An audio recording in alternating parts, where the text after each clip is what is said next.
First time we started talking, the owner of this restaurant, best restaurant in Danbury, shows me your mugshot. I instantly fall in love. You know, felons got to stick together. This man literally goes, blah, blah. I always made fun of the people that would go to the restaurants to like sit at the bar to wait for their girlfriend. Guess who's that schmuck now sitting at the bar on a Friday, Saturday, Sunday night?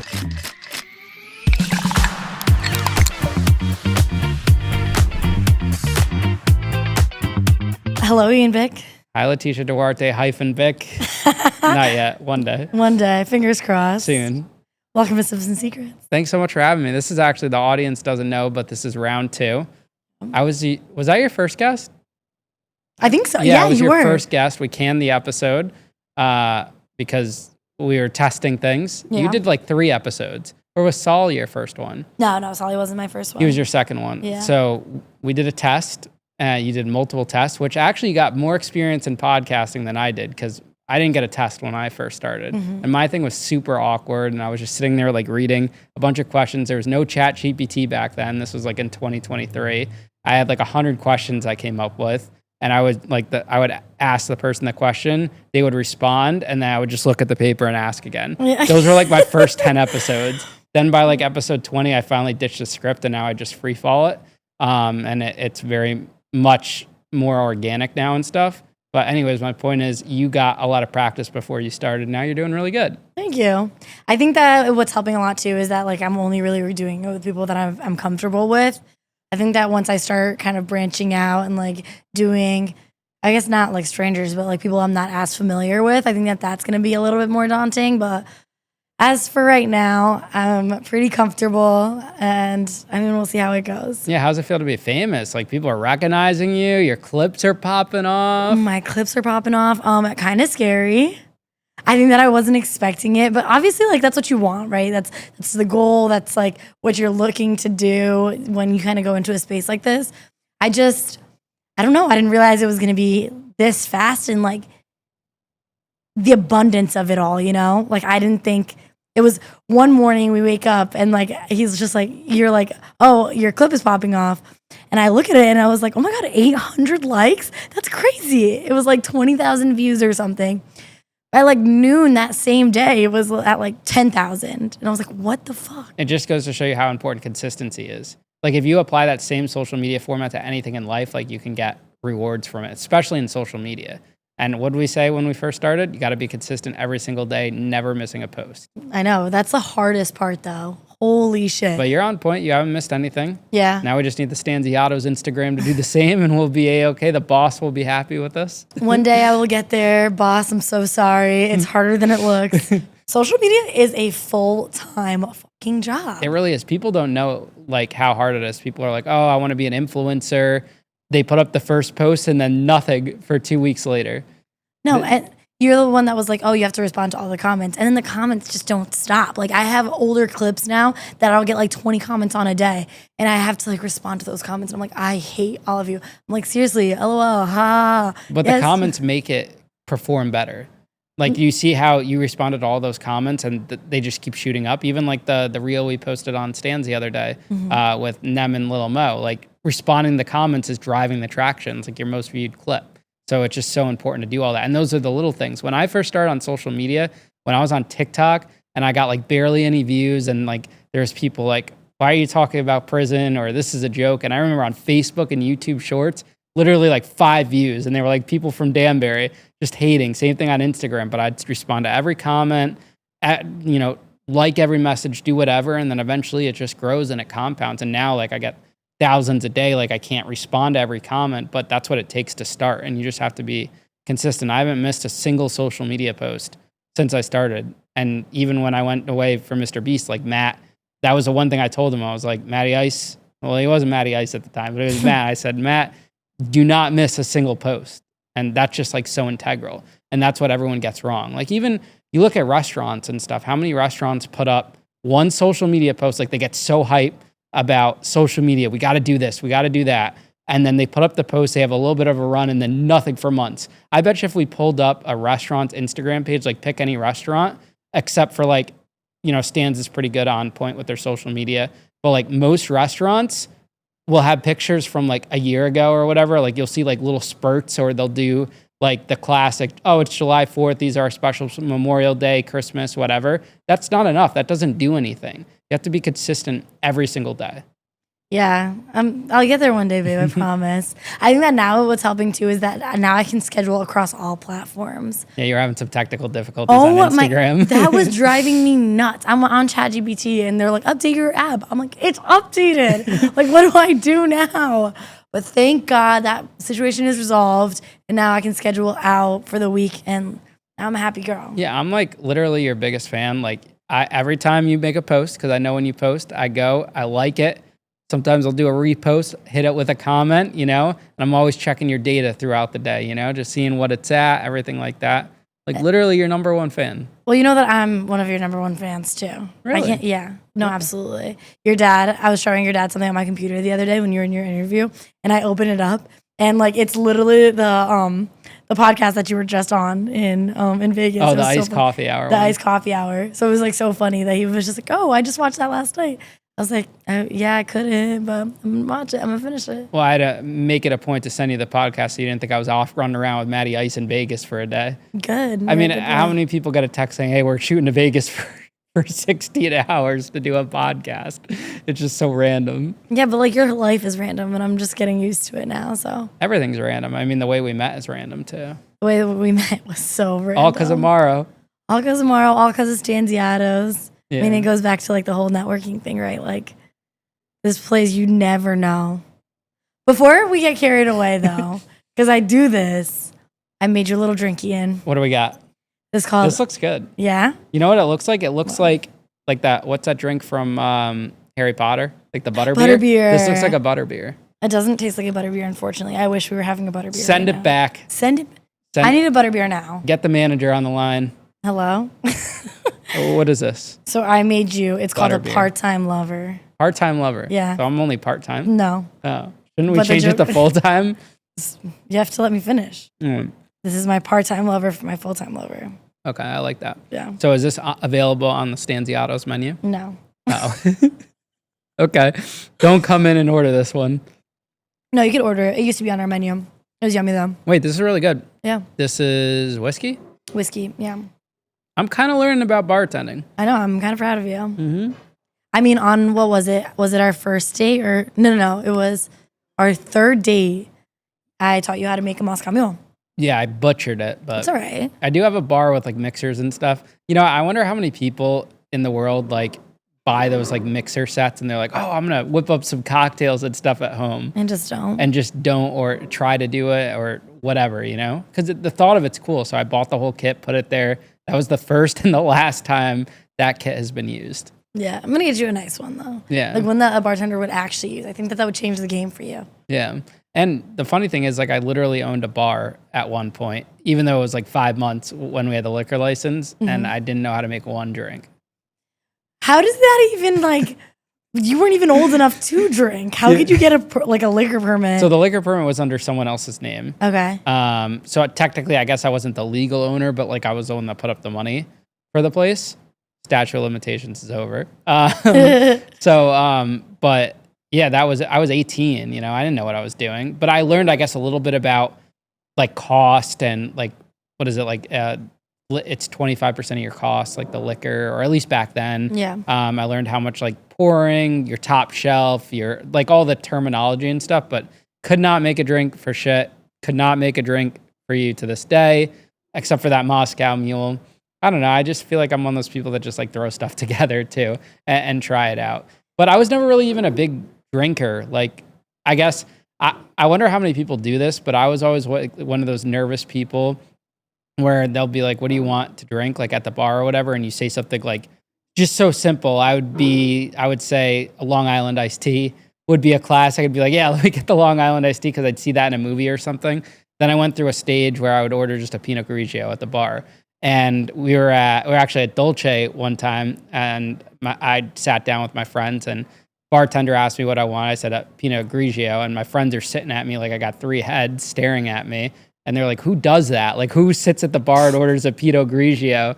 And they were like, "This is what you do: order a old fashioned." So then I went in a phase where I would always order an old fashioned. But then I got thrown off guard because then the bartender sometimes would be like, what kind of, what is it, whiskey or whatever? What kind of whiskey do you want in it?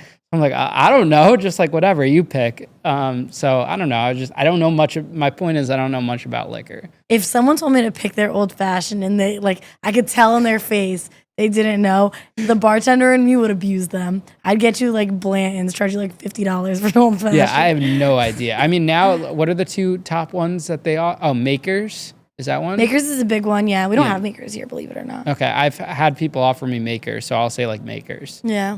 Whatever's easy. But now I've expanded my horizons. Okay. Espresso martinis are a big one on my roster. Found out how the perfect one is made. Yeah. Another clip that's popping off for you.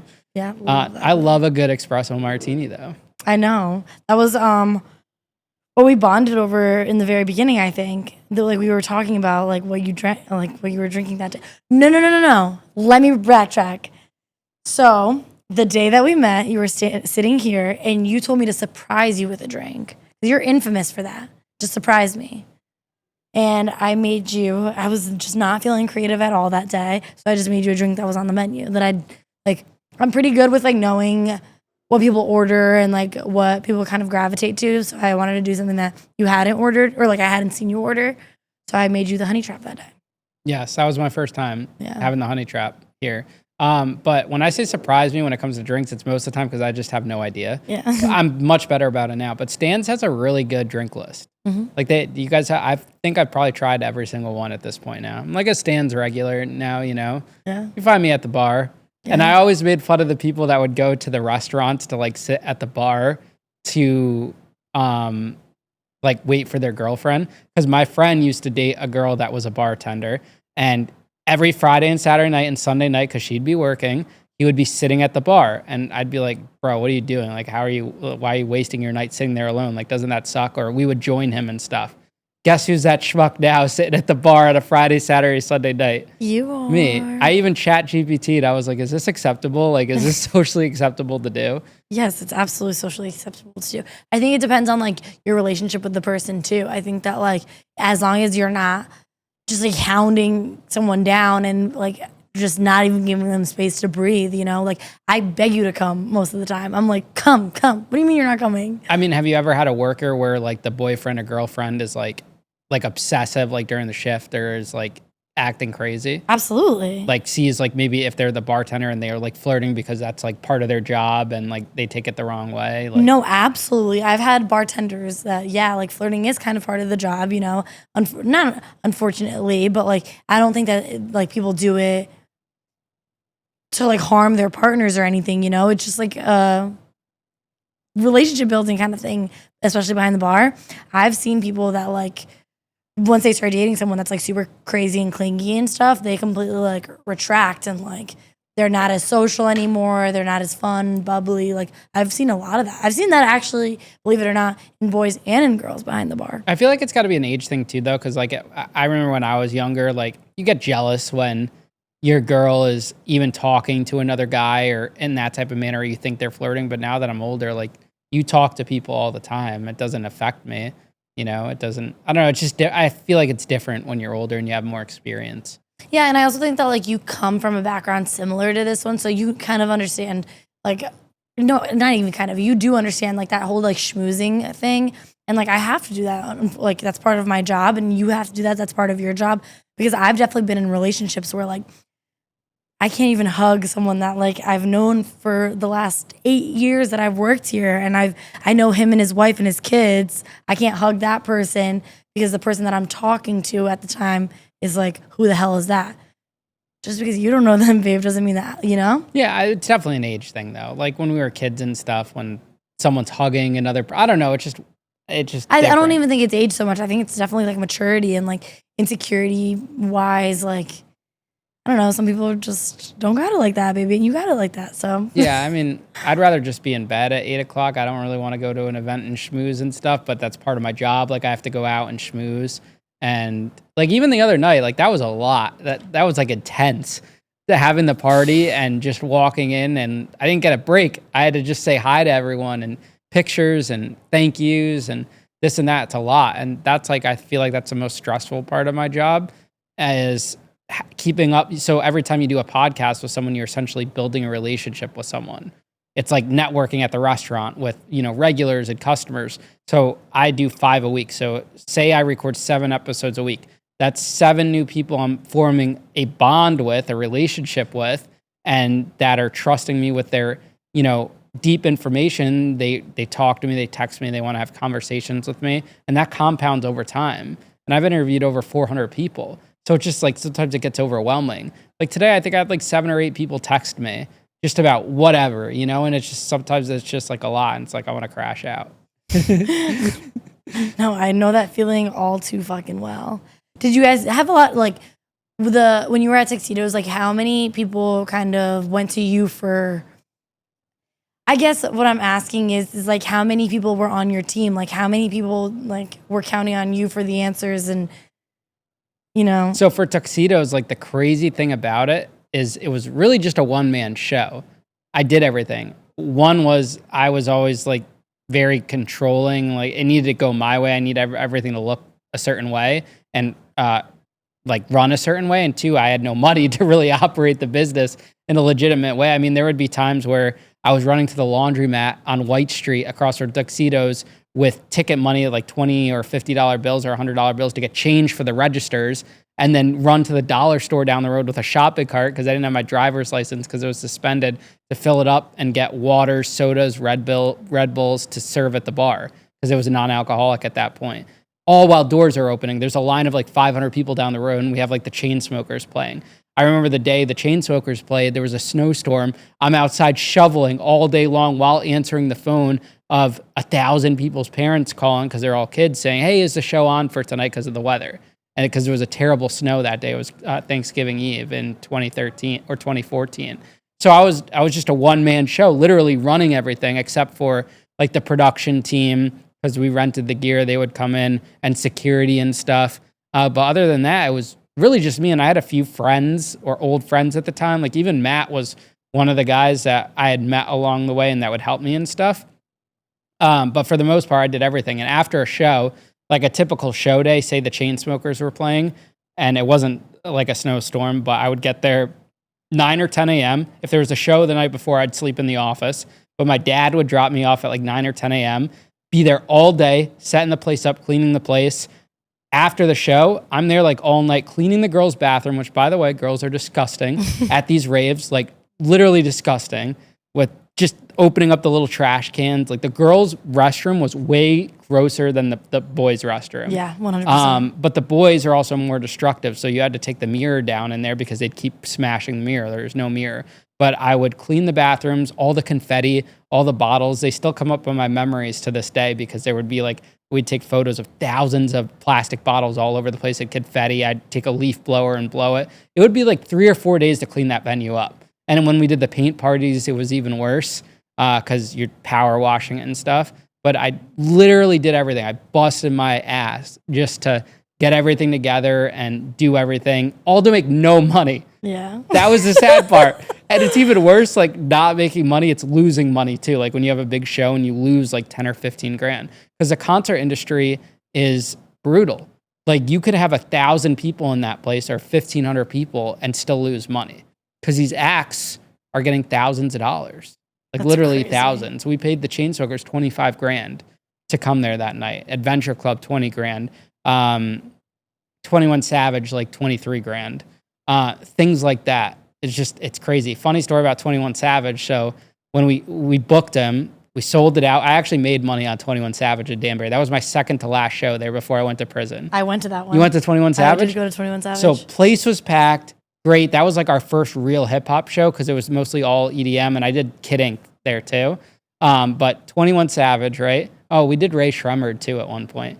Anyways, 21 Savage comes on, give him the 20 grand or whatever. This man goes on for 5 minutes and drops the mic after it says he's out.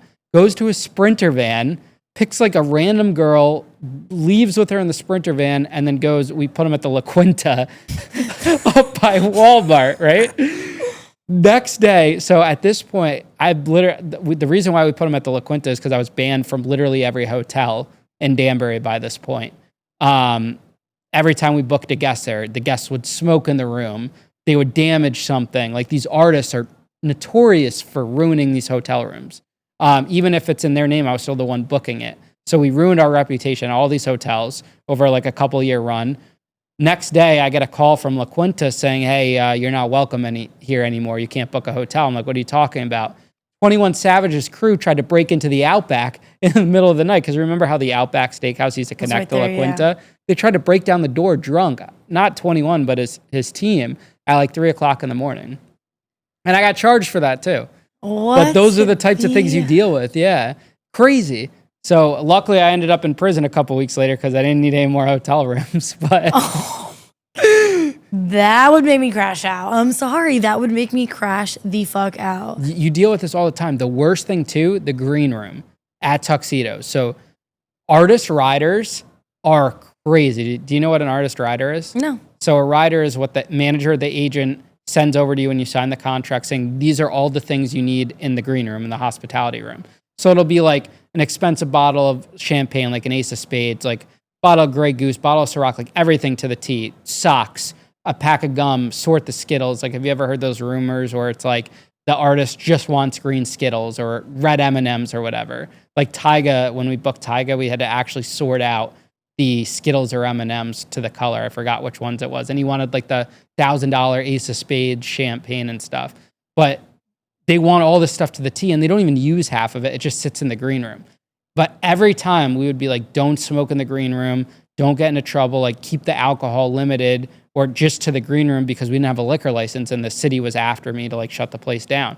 Every single time it was an issue. Smoking, hooking up, drinking, just every time it was just a disaster. Artists are the worst to deal with on top of everything else you have to deal with. Yeah. And I'm over here complaining about my staff. I can't even imagine. Yeah, try being responsible for like 1,500 kids, dealing with the fire marshal, dealing with the police department, and then dealing with the artist. It was bad. It was rough. And to be that age, it was like terrible. It was super stressful. Yeah. No, but then like I think that like obviously I wasn't in that scene, but I think that that's why like sometimes you give me a lot of like grace in like situations like that because I just stress myself out. Like I'm just like a bubble of stress when I'm here sometimes.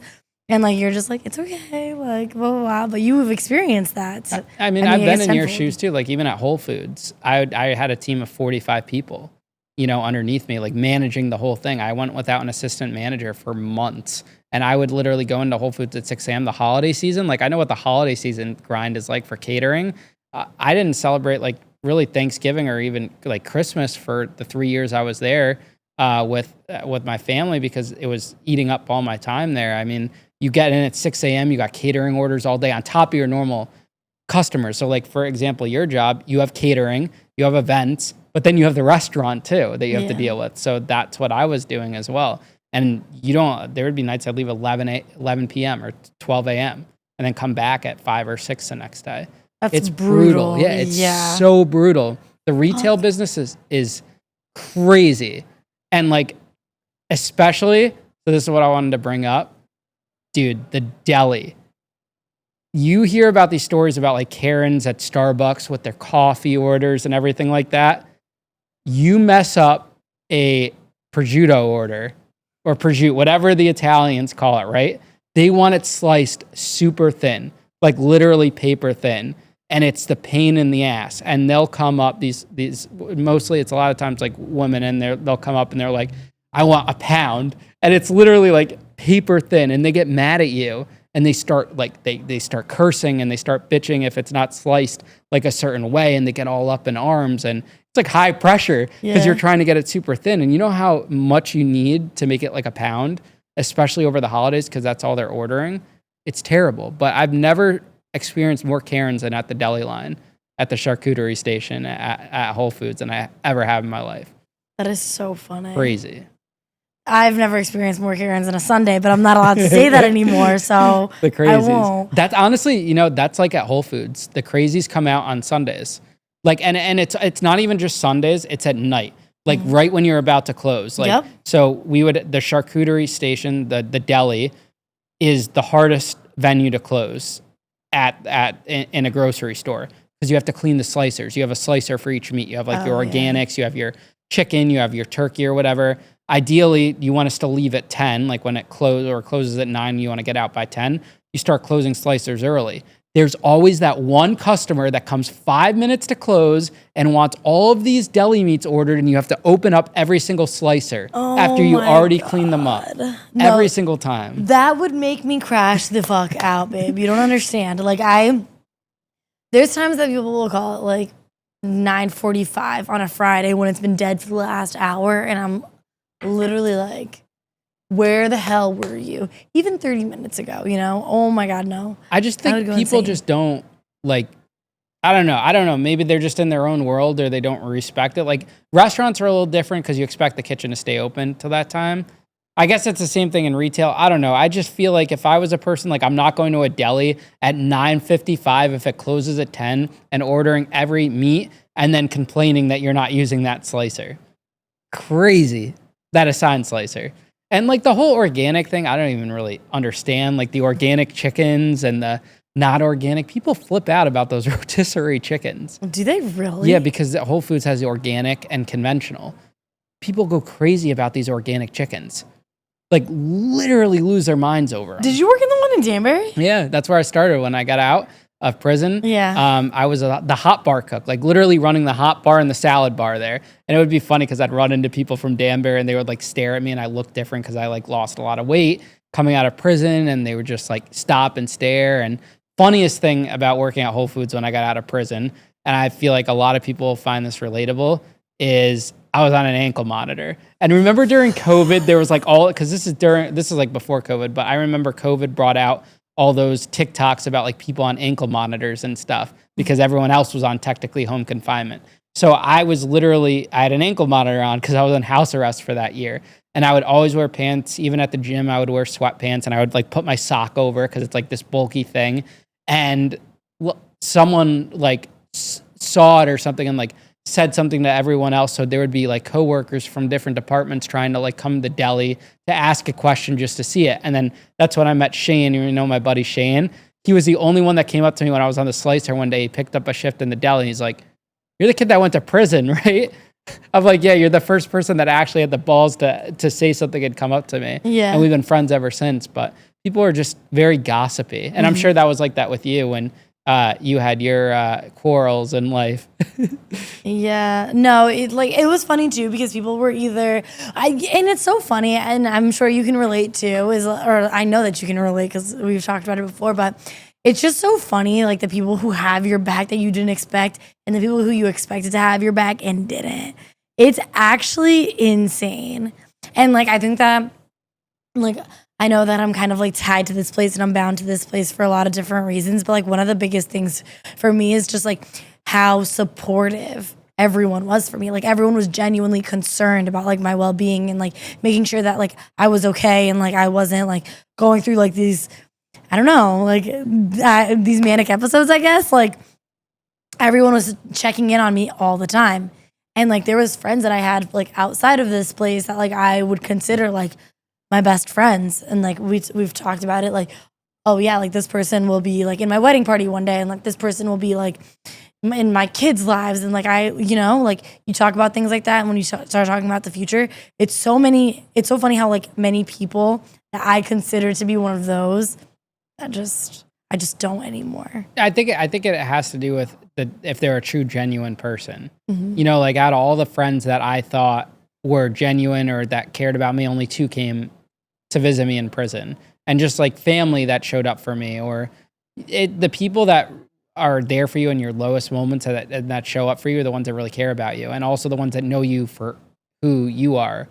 There's a lot of people that you'll meet in life that are just there because they're part of the noise or part of your environment, but they're not necessarily like a true person. In those types of moments that you're describing, that's when it really shines through.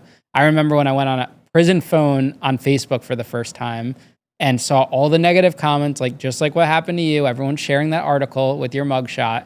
That's what they did to me when I got my bond revoked and sent to prison. So many people that I went to school with, especially when you're in a small town like Danbury and stuff, hundreds of comments. "Oh, I always knew this was going to happen," or "This kid's a scumbag," or all of these things, just like ruin. You remember those things, Yeah. But the ones that actually care about you aren't going to do that. No, they won't. And like, I don't know. It's just disappointing more than anything else. And like, listen, I think that not that I had to go through what I had to go through. I absolutely didn't. I don't think that anyone has to go through like hardships like that. But like, it also helps me now that like I know when someone else I see is going through something. Now I'm extra like, are you okay? What do you need? How can I help you? You know, I think that before, like, you kind of get stuck into your own world and your own bubble. And then when something bad happens to you, or like when something like when you get in trouble or when you go to prison or or when something happens, like you really like put in perspective, like I needed people. Some people like shined in like the midst of the chaos and like helped me and stuff. And some people didn't. And like I'm gonna remember more like or I guess I'm gonna remember both of them, but I'm gonna now next time when someone else is going through something like that, I'm gonna try my best to go out of my way to be like, what can I do for you? You know? So I don't know. It's just like funny. All right, so I got a question for you. What do you guys do when you see a couple having an argument, like in the restaurant? Because I'll be at a restaurant and you see this happen all the time, and it's so awkward for everyone. I've always said I never want to be one of those couples, like ever, that are having a full-blown argument in the restaurant. I just think it's crazy that people do that, but it's just like you're yelling, you're screaming in public. What do you guys do in those situations? So I think it depends. Like we've had situations that have like escalated really, really badly. Like I've had one couple, I don't know if I've ever even told you this story, but I had just started serving. I was a freaking baby. I was like 18 years old. I had this couple on the patio and like they, you know, like they like know my boss and like one of those. And so they seem fine. Obviously, I'm 18 years old. I don't know what over serving really means. And like, maybe that was my bad because I didn't listen when I was doing like my training, whatever. But I didn't think that they could like, okay, actually, no. To be fair, I come from a Brazilian family and those people drink a lot of fucking drinks before they're actually fucked up. So maybe I just didn't understand like different tolerance levels and how to monitor that in different people. But whatever. So I have this couple on the patio and the patio had just opened up. Or no. Whatever. I was young. But the patio had just opened up. They're sitting out there. They're drinking. I probably got them like 8 beers each. Like Coronas. Like it wasn't anything crazy, but I had gotten them like 8 beers each. And then they bicker about something, whatever. I'm just like, okay, like what am I going to do? Like I'm not going to do anything about it. So I'm letting them go, whatever. So then like a little bit later, like they start, it's like visible now, you know what I mean? Like now other tables are getting uncomfortable and like they're like arguing like pretty bad, whatever. So I'm just like, okay, like now I have to tell someone, right? So I tell my manager at the time and they're like, he's like, okay, like I'll go check in on them, fine. Checks in on them. They were like, no, sorry. Like we're just feeling it. Like we're not mad at each other, whatever. So then a little bit later, girl ends up going to the bathroom. I ends up following her to the bathroom. And they are screaming in the bathroom, like screaming at each other to the point that like, I don't know, I just get scared. Like you never know like what really happens, like different relationships and stuff. I thought he was hitting her. My bad. I was a kid. So I'm in bathroom, like I'm like outside, not outside of the bathroom, but like I'm outside, like hearing them fucking scream in the bathroom. I'm like, this guy's beating on this woman. I go to the kitchen because all those guys were like huge. I'm like, guys, like you need to come save her. Tries to save her. He was not beating on that woman. And like it just became like a whole big thing. So like now I think that I'm a little bit more conscious of like just kind of reading a room and like whatever. But honestly, that was kind of their fault too. Like, I don't know. I was a kid. They took advantage of like I don't know, whatever. Wait, so on the topic of bathrooms, what's the worst thing you've ever seen happen to the bathroom here? I'm sure you've seen some crazy things. Oh, I have 2 crazy things. So during the pandemic as well, like they turned the hotel down here, like the Super 8, whatever, they turned that into like a homeless facility. So there was one time that we were bartending, everything had just started like opening up again. Like we had masks, like kind of, like things were starting to loosen up. So this place was still a homeless shelter. So there's like one time I wish like I could like stand out of this chair and reenact it. But this man and this woman like walked in, like going side by side, just like walking like really fucking weird. And like maybe I'm fortunate in that sense. Like I've never really seen like people do drugs and like anything like that around me. So I didn't really understand the signs. And so my bar manager at the time was like, they're fucking doing drugs. Like they're like cracked out. Like we have to go see what they're doing. So there's a line outside the bathroom. My bar manager goes outside, or so they head straight for the bathrooms. My bar manager like bangs on the door. There's like a whole line. And it's so funny. She like, I'm right behind her. She like looks at the person that's like waiting first in line. She's like, I'm going in. You got me. I'm like, I'm just fucking dying, just like knowing her personality and stuff. But so they eventually open the door. They book it, like run out of the restaurant, whatever. We open this like the door to the bathroom. There's like blades. There's like a Turner kit, like like the thing to like tighten to get your veins to pop. There's a Turner kit and there's like blood all over the place. I'm like, what the fuck is going on? What the fuck is going on? That was probably the scariest thing I've ever seen. What was the second thing? The other thing was just a ridiculous thing where like right after we had opened this side, the cafe side, I'll never forget this either because that was my first time bartending ever. It was Thanksgiving Eve 2019. We had just opened the cafe side and kind of like what you were talking about. The girls' bathroom, dirty, yes. The boys' bathroom, destructive. Like the mirror was like on the floor, shattered. Someone had like, you could see a hole and like cracks around it. Someone had punched in the paper towel. Like we have like the seafold towels that like pull down. Someone had punched a hole through that. Ridiculous. I don't understand people that do this. Like even when they're drunk, like why, like when I get drunk, I'm not thinking destructive, or make a mess, or it doesn't make sense why the bathrooms get so dirty. Or even just like the incident with the person leaving the log a few weeks ago here. I wanted to crash out. You guys had to call the extraction team. I wanted to crash out. Imagine, and it's, how do people not understand that you're not supposed to throw a whole fucking roll of toilet paper down a toilet? Yeah, like why do people do that? Why do people do that? Like I don't know one restaurant that I've been to where the bathrooms are not trashed at some point on a super busy night. And it's not the restaurant's fault. It's the customer's fault. No, it's always the customer's fault. It's gross. Like I can understand a gas station where they're genuinely not cleaning it, but you guys have nice bathrooms here.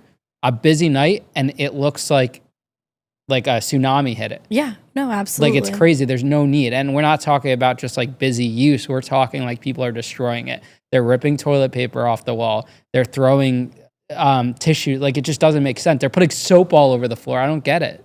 No, and I've never understood it either because like so we used to have like just like paper towels that you like grab out of like a pretty basket and like the bathroom was like all decorated and like we had a bunch of nice things and stuff. And like we ended up having to change it to like one of those ones that you just like pump out because people were literally taking globs of the paper towel and shoving it down the toilet. So there would be like on a Saturday night, like we were unclogging the toilets like 2-3 times. What the hell is that about? Stop doing that. What is wrong with you? Have you guys ever had someone run out on a bill? No. Because like at grocery stores, you would always hear people loading up their shopping cart and just dipping with it. Like, that happens? All the time. And you're not allowed to confront them. Like they have a policy. They don't want you confronting them. So you just call the cops. They get the license plate with the cameras and stuff. But people will load it up. They have like a code name. Like at Whole Foods, they tell you in the training, whatever the name was. And they would page like so-and-so over, and that means there was a shoplifter, but they don't want you to engage it because they don't want an incident to happen. Does that happen at restaurants? I mean, I'm sure it happens in some restaurants. That shit does not happen here. I know we would always like, as kids growing up, like dining dash jokes or that saying you got to do dishes in the kitchen. Imagine if someone actually had to do that. Like if they racked up like a $200 bill and said, hey, can we work in the back to do dishes? I would literally crash out. What would you do with that situation? I would scream. You'd have to call the boss. I would be like, Mom, take care of this. I don't even know what to do. I think it's one of those things that like I've never experienced it, so I think it would just throw me off so badly. Like there was one time I was this is when I was new to me serving too. Like I don't know why everyone was just like abusing me back then, but there was like one time like at a table I had really started to get into like wines and stuff. Kind of fell off of it a little bit, but like I had met like sommeliers by that time. Like I had like people that like were really, really into wine, and they were teaching me a lot. And like I had been to a couple tastings at this point, so I was really getting into it. And so then I'm like, all right, cool. Like I like this stuff. So I'm like learning like tasting notes and like all this stuff on like our Lux bottle list. Because we have like obviously like the wines by the glass, and then we have wines by the bottles. So I was like learning a little bit into that. So like we had a bottle at the time that was probably like $150 probably. I mean, this is years ago, but I think that on the menu was like $150. So I don't know, like, you know, when you order a bottle of wine at a restaurant, like they taste you do like little swirls, take a little smell, and like sip it, whatever. And you're supposed to say like, good, great, pour us up, fine, right? I do the whole little spiel, whatever. This man, this grown ass man, literally goes, bah, bah. Oh my God, I'm mortified. You know, like at that point, I'm like, what did I do? Like, I put these bottles away. I didn't store them right. Like, I'm terrified, right? And he looks at me, he's like, I'm fucking with you. Like, oh my God. Oh my God. That was like one of the scariest moments of my life. What do you think is the most awkward thing that could happen to a bartender or a server? I think there's like a lot of things that can like just really be awkward. Like, I think that like when you're really in the weeds, what has happened a lot to me is like, and I always like make the joke, like God is telling me to chill the fuck out.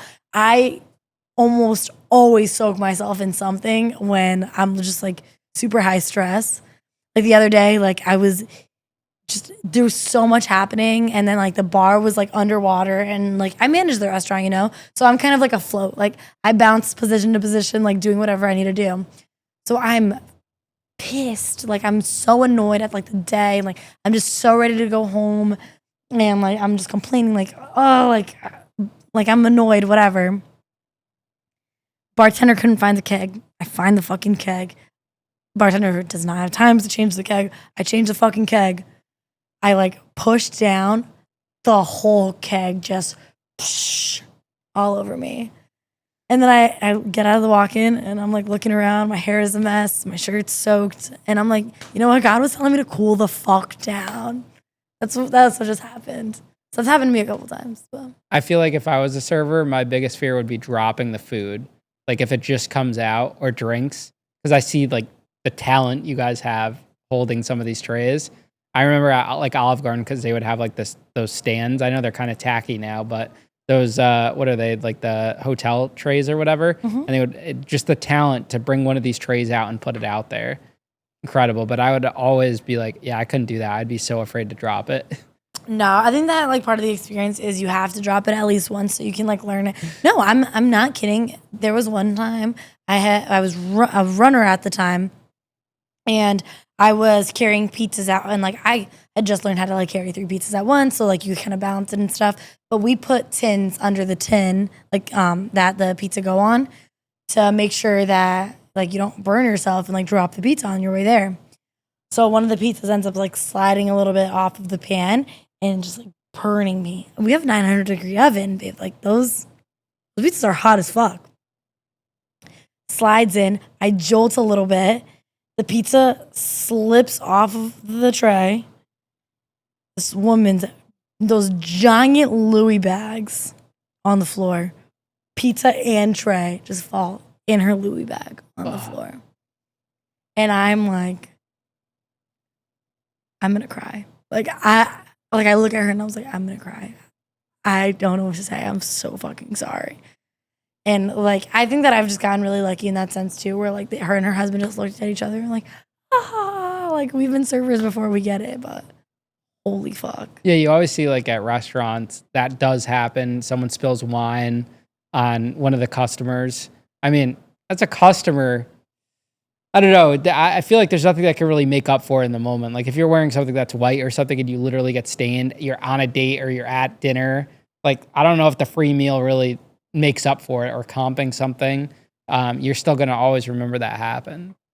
No, I think that like absolutely you'll always remember that happened. But I think that like especially coming from like a hospitality sense, like where you work in hospitality even now, you know, like I work in hospitality even now, like I think you're a little bit more, like, what's the word? Like, I don't know. Like, I think that you are a lot more understanding than someone who just, like, I don't know, I guess works in a cubicle and, like. Oh, no, me, I'd be it. understanding, but I'm saying just some of the people that you get the wrong person, they make a big scene out of it. They're going to ask you for free meals for the next 6 dinners. Yeah. And I've noticed too that I think that like if one person sees someone complain, then another person will complain. Like if you're on a date with, let's say we're on a date and like the waiter spills something on me and I'm wearing white and I complain about it, like you're more likely to complain because I was able to complain and now you feel that like almost like, I don't know, like you feel like you're allowed to complain now, you know? Yeah, I don't understand people that just complain just to complain. Like I would see customers at Whole Foods get gift cards because they complain that their favorite item got moved to a different aisle and it was an inconvenience for them and the store's being ran poorly because of that and they get a $25 gift card. Just like silly things like that, you know? People just find a way to complain about just things and it just doesn't make sense. I've never understood that either. But honestly, I feel like I've gotten kind of a lot better at like not as in a fuck you way, but just been like, what do you want me to do about this? You know, like there's just really not much that I can do. Like my hands are kind of tied. Now, something I've always been curious about, and I know it doesn't happen here, but like the whole mixing water and drinks. Like Matty Ice and I will go out to a bar, and sometimes it's just filled with water, like a drink. Like is that? Have you seen this happen before at places? What do you mean, like the alcohol? Yeah, like that's illegal. Yeah, but like they're icing this drink down with water. That's extremely illegal. But you've heard of it happening. Like people will say that they'll be like, "Oh, that this so and so place is filling it with water or whatever." I mean, like I guess the lucky part of us living in Connecticut is that like you're not even allowed to like, let's say like I buy a Tito's mag, like a mag, I'm not allowed to put that in a Tito's liter. Even if it's like the same liquor, like you're not allowed to do that. That's illegal. So like, I mean, I guess that like Connecticut is doing that to prevent situations like that. But if someone orders, say, a Tito's vodka, you're not, or a vodka soda, right? You're not adding water into that just to fill up the cup more, right? No, that's weird. Yeah. You guys have like experienced that? Yeah. When we were at the Yankees game, those drinks that we had, not the Yankees game, like the after party at Billy's or whatever, wherever we went, those drinks were like all water. Like they were diluted. I thought I was just drunk. They were diluted down. No, you could taste zero alcohol. You've never ordered a drink and you just don't taste the alcohol in it? No, I absolutely have. So there's definitely water in those things down. Yeah, probably. But thank you. Thank you for your service, honestly. 100% they're watering it down. Whereas you come here and you get you as a bartender. Yo, the first time I was here, so the night before, it wasn't the first time I was here, but the first time we started talking, the owner of this restaurant, best restaurant in Danbury, shows me your mugshot. I instantly fall in love. You know, felons got to stick together. And we should totally throw a picture of your you better not. on the clip. Do not. So we hit it off, right? Didn't know you liked me or whatnot at that point. Next day, I'm here with my friends, and I hit you with the surprise me. After, like, I was a lightweight. Like, you got me drinking more these days, but before I was definitely a lightweight. And, like, one drink in, I was feeling it. I confronted you, like, a week later. I was like, did you add a little bit extra into my drink? And I said, of course. What do you mean? Of course. I was making it for you. No, I don't know. I think that I like to taste the alcohol in my drinks, like you said. I don't, like, kill people, though. You're just not used to it. I make my drinks the way that I like them. Yeah, you're a bartender, like. I'm a bartender. And you got like 6 different Instagrams for all the different bartenders. No, babe, a lot of burner accident. accounts. I told you. No, it was an accident. If you click on them, it's no user found. I just don't know. I can't delete them. You know, I got accepted into the T app today. Remember, I applied yesterday. The girl T app. I know you guys talked about the boy T app. Mm-hmm. Yeah, very underwhelming. There was like 20 girls. I was about to say. I feel like you weren't on there. Don't worry. I didn't think I would be. Imagine I saw you on there. No, I didn't think there was a single white girl on there, honestly. Was a single white girl? No, I didn't see any white girls on there. Yeah, just us mixed people.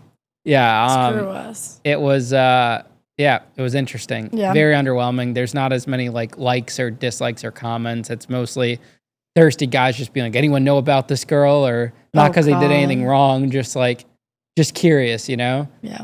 I can't believe that's what people spend their time on. I know, me neither. I think that like the tea app was like funny for like the first couple of days, and now I'm just like over it. I wonder how people even found out about it. Like how does a thing like that just like come about, you know?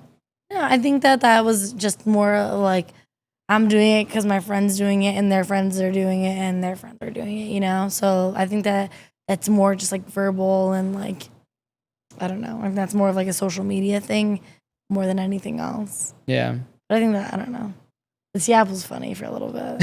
It's funny because like girls are so gossipy, you know what I mean? Like girls are very much like, oh yeah, like what did this guy do? What's the best piece of gossip you've heard while working at the bar? I've heard some crazy shit. Yeah, like what's the all-time craziest thing? I don't even know. I've heard some crazy. I mean, I was bartending more than I've done anything else. I bartended for almost 5 years. So, what's the craziest shit I've heard? I don't know. I think we're gonna have to go back to that question. You must see people that like say like you probably see guys come in with a girl and then bring a whole ass girl like the next weekend or even the next day. I've seen guys like come in one day with a girl, leave their phone number on the receipt, and then the next day come in with another girl. Like we've seen some wild shit. Do you even say anything to them at that point? No. Mm-hmm. Like, I'm going to treat you different, though. You know what I mean? Like, I'm not going to treat you the same. Like, now I have no respect for you. I'm sorry. I don't know. I think that the bar gives you, like, a little bit of more of that flexibility to, like, be more, like, yourself, I guess. Like, you can be very much who you are behind the bar. Whereas on service, like, when you're serving, you have to be a little bit more of a persona. Like, you have to be a little bit more kiss-ass and, like, a little bit more, like, posh and just, like, cleaned up, I guess. And something you taught me is that the wait staff and bartenders have a code word when, or I guess girls in general have a code word when they're in trouble on a date. Oh yeah, I didn't know this was a shot. thing. Yeah. Can you tell us how this works? No, like if someone like orders an angel shot, I think that like, so like I don't think it's as common anymore. Like I haven't heard that since like I had really just started bartending, but like I think that now people kind of like pick up on like physical cues a little bit more. But people would like order angel shots and that just kind of means like save me, which is scary. So if someone says angel shot, what do you guys do? I think it would just depend. Like I would have to find someone that like, it would depend on like what the person was, right? Like I don't think that I could take, like I guess like even someone like Matty Ice, like I can't take Matty Ice. Like I know that for a fact. This guy has like at least 2 feet on me, like whatever, but 2 feet, but you know what I mean? But I can't take someone like that, but like someone a little bit smaller, like I definitely can kind of like de-escalate the situation or at least find help. Whereas opposed to like, I don't know. I guess it just depends. I think that every situation is a little bit different. I also think that like sometimes people are a little bit more sensitive than others, which I'm not saying is wrong. Like everyone has their like certain levels like of discomfort and whatever. But like sometimes it really just takes like someone on staff just sitting right between them and like everything is okay. Whereas opposed to sometimes it really does take like we need to call the police and we need to save this person. So basically if you're having a bad date, order an angel shot. Not a bad date, like a scary one. Oh, a scary date. Yeah. Have you ever seen someone leave someone on a date? Yeah. Really? Yeah. Like just say they're going to the bathroom and dip? I mean, I don't know what they said exactly, but like there was like one time that like I had a customer at the bar and like this girl was like so excited. I do not know what this girl said to him. I don't know. But she was just like, I feel like it's going really well. Like, how do you feel like it's going? And we're just like, yeah, like it seems like it's going well. No, like it definitely wasn't, but I guess we didn't really realize how bad it was. Dipped. He didn't come back. So what was she doing? She was sitting at the bar for like 10 minutes. And then I was just like, damn, like everything okay? And then like I went to the back, checked the bathrooms, nowhere to be found. And like when people are on a date, you're not really like, as a girl especially, like if there's a couple on a date, you're really not supposed to like look at the guy. You're supposed to look at the girl. So I guess I didn't really like recognize. I didn't see him again. How did she react? She was like kind of upset, and then she kind of like headed home and like maybe 20 minutes after that. How long was the date for? They couldn't have been there for more than like 30, 40 minutes. I could never do that. I don't care how bad the date's going. Like, I've been catfished. I've been on some bad dates. I would never do that to someone. I don't think I've ever been in like a horrible date. Like just walking. That's terrifying. That's probably like every girl that goes on a date with Matty Ice. They're like, how do we get out of this? The Yankees game, she's just like, all right, time to go. No, that would be funny. Poor Matty Ice. Ice. The thing about Matty Ice is he's a fun guy to be around. Mm-hmm. Like, we all have that one person that's just like super fun. In my friend group, that's Matty Ice. Yeah. That's why I like dragging him here when I'm here to visit you, because he just makes everything fun. Like, he knows how to work a room. He knows how to socialize with people. He's great in that aspect. No, Matty Ice is great. I was just showing my mom today earlier a video of you two. Of me and Matty Ice? Yeah. What does she think? She was just like, oh, they're like really close. I'm like, yeah, like we can't get rid of them, Mom. It's like cockroaches. Like, don't know what to do. Whoa, you don't want to get rid of me, but maybe him. I'm talking about him. Yeah, well, you said it's like cockroaches. Okay, sorry. No, it's like a cockroach. Yeah, already calling me a cockroach. Ari did? No, I said already calling me a cockroach. No. I thought you said Ari did. I was like, damn, what'd you do? I can't imagine Ari ever saying that. Yeah. No, but it's like fun. And like, it's really cool that like you got to meet like a lot of the people in the restaurants, because you weren't on like this side when you were working at the restaurants. We're in the back of house. Yeah, I worked in kitchens. That's so scary. I only worked front of the house and catering, which is so different than what you guys do front of house. Yeah. But I would do like catering, like captaining and wait staff, but it's just different. Like, you're not taking orders, you're doing like hors d'oeuvres, or it's a seated meal and you already know what they ordered. Totally different vibe. Mm-hmm. It's like when you guys are doing the catering here, it's that type of thing.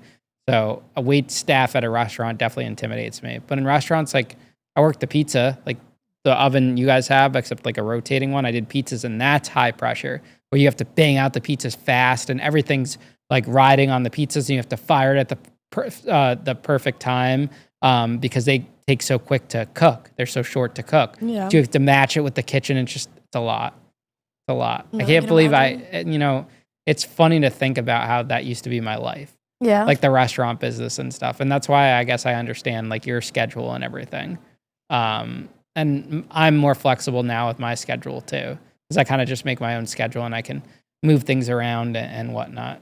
Yeah, I think that's the only part that like I would like a little bit more about being in the kitchen is like you really have like that firm time to close, you know? Yeah, you're out at this time. Yeah, like I will tell you that like, babe, don't worry, like I'll be out by 9:30. You're never home. You'll say, I'm going to be out of here at 9. You don't come home till like 11. Okay, that's not true. It's like sometimes like most of the time it's like 11. Okay, but like sometimes it's on time.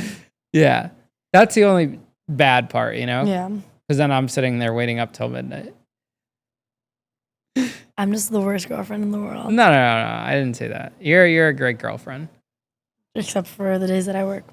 6 days out of 7. You work 5 days out of 7. Feels like 10. This week it's 6. Not happy about that. Not happy about it. Text the boss. No, like this is what I'm going to use. I'm using this as leverage. Be like, listen, since I have to work one extra day, I think that I should take 4 days off. You're going to need 5 days off. Need 5 days Actually, off technically you could work Monday morning. Yeah, if we go. Listen, I will work. I would need 4.5 days off. 4.5 days off. We'll send it. We'll send it. Whatever, I'm just going to do it. And you worked a half day Saturday, this past Saturday. Yeah. So, I don't know. I want to go. Oh, well. Yeah, but it's all right.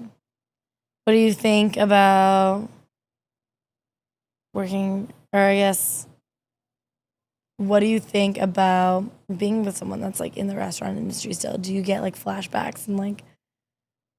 No, I mean, not really. I just, like, I'm indifferent to it, you know? Mm-hmm. I know it's not going to be like a forever thing. I know how the restaurant business is, you know? Like when just things will change, you know? It's not a forever thing. It's just a temporary thing.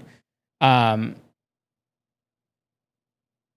don't think anyone really has like a career in it. I wouldn't tell you to go open a restaurant because they're like extremely hard to do. And there's very few that make money, you know? Especially starting from the start, and I don't even think you want to go open a restaurant anyways. No. It just burns you out, and I think you realize, I think when you're when you experience a different type of like lifestyle, it kind of opens your horizons. Like a perfect example is I literally put my heart, soul, back, body into Whole Foods, like every day grinding, no social life.